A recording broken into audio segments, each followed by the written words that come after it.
Bonjour et bienvenue dans cette revue de presse, avec une classe politique inquiète aujourd'hui. Inquiète de la percée de Marine Le Pen dans les sondages. Selon Le Figaro, le nombre de Français qui souhaitent la voir jouer un rôle important dans les mois à venir atteint un niveau historique de 33%, au même niveau que François Fillon et Alain Juppé. Mais Marine Le Pen ne semble pas vouloir s'arrêter là et exige aujourd'hui que l'on cesse d'utiliser le terme d'extrême droite pour désigner le Front National. Cela paraît très difficile pour le Parisien aujourd'hui en France, qui revient sur l'histoire du parti et les divers mouvements d'extrême droite, c'est très clair, qui ont allumé la flamme, à l'initiative notamment d'Ordre Nouveau, groupuscule nationaliste et fascisant dans les années 70. Aujourd'hui en France, qui revient aussi à la une sur les détails du sordide lynchage de 3 hommes, dont 2 Français à Madagascar, sur l'île de Nosy-Bé. Ils étaient suspectés par la population d'avoir tué un garçon de 9 ans sous fond de rumeurs de trafic d'organes.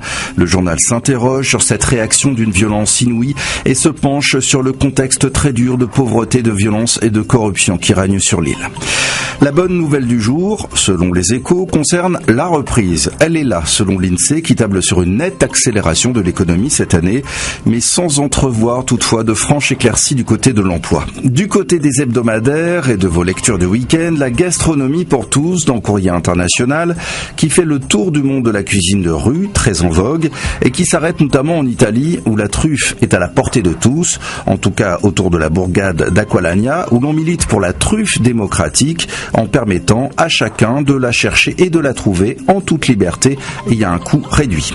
Rien à voir donc avec les tarifs du Fouquet's, qui fait son retour dans l'actualité avec Cécilia ex-Sarkozy, qui raconte dans Le Point les coulisses du pouvoir. Quant à l'Express, il s'intéresse à la fraude fiscale et aux grands tricheurs qui coûtent 60 milliards d'euros chaque année à l'État.